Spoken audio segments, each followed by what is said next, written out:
Pagkagising ni baby ay hinilamusan ko agad dahil kami ay magpipiknik for the first time kasama si baby. 5 months pa nga lang si baby dito, so late ko lang siyang na-edit. Alam niyo naman mga sobrang busy tayo. At ayan, kapag may time lang, dun lang ako nakakapag-edit ng mga mini vlogs namin. Nung na-ready ko na si baby, yung mga gagamitin naman namin sa picnic, yung ni-ready ko. Pagkatapos nun ay, ayan, nag-visit na ang bata.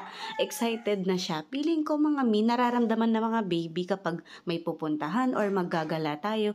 Kasi si baby ganyan siya excited. Ayan, nakikita niyo naman 'di ba sa mga paan niya, kahit na inaantok gustong-gusto talaga niya yung gumagala. January na tong picnic na to kung di ako nagkakamali, pero dapat December ito. Kaso nga lang, sa sobrang lamig nung December, sinipon ako. So syempre ayoko namang magkalat ng virus at ayoko din namang maggala kami na nangihina ako at alam niyo yon hindi okay yung pakiramdam ko. Nag-take out lang kami ng mga pagkain namin sa McDo. Sabi kasi ni Mister, hindi na kami makakapagluto dahil nga medyo late din kami nagising ngayon. Hinintay kasi namin ding magising si baby. So bimili lang kami ng mga pagkain, pang almusal at pang merienda na dadalhin nga namin dito. Dito nga pala kami magpipiknik sa Tarlac Recreational Park. Magkano lang yung binayaran namin ng entrance fee. Nga pala dinala din namin si Sophie. Matagal ko ng baby, magtatatlong taon na siya.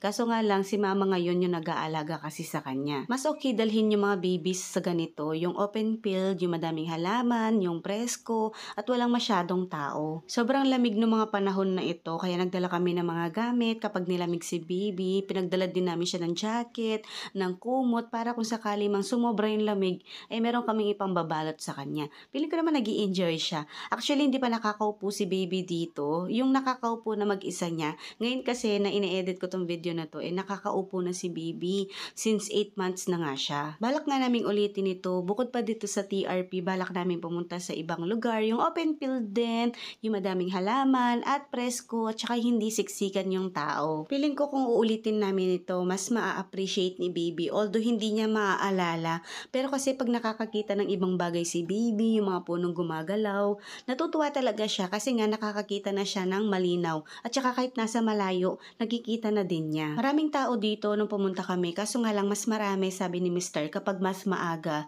since mas presko nga, pero alam nyo kahit ganitong oras, sobrang lamig. Hindi ko alam sino nagpatay ng aircon ng Tarlac. Bakit biglang init ngayon tapos biglang taas ng kuryente? Wala lang, maisingit ko lang. Habang ini-edit ko tong video na to, na-appreciate ko talaga yung mga kinukuha ng kong pictures at video kasi meron kaming babalik-balikan na mga memories namin na ginawa namin nung mas bata pa si baby. After 2 hours, umuwi na kami kasi inaantok na din si baby. Nilagyan ko lang siya ng jacket kasi nga sobrang lamig. Tapos habang nasa tricycle kami, yung sumasapol talaga na hangin sa amin, sobrang lamig, parang nasa Baguio ka, ganun. Dinaanan na rin namin yung mga binibigay na gamit sa akin ng best friend ni Mr. So thank you so much sis kung napapanood mo man to or pinapanood mo man siya, pati yung mga toys, kasi hindi ko pa pinapalaro sa kanya to since medyo bata pa siya, tapos may mga tusok-tusok, baka kasi maitusok niya sa mukha, pero alam ko paglaki ni baby, sobrang matutuwa talaga siya sa mga dino na ito. Ang sarap maging nanay, worth it talaga lahat ng pagod at sakripisyo mo.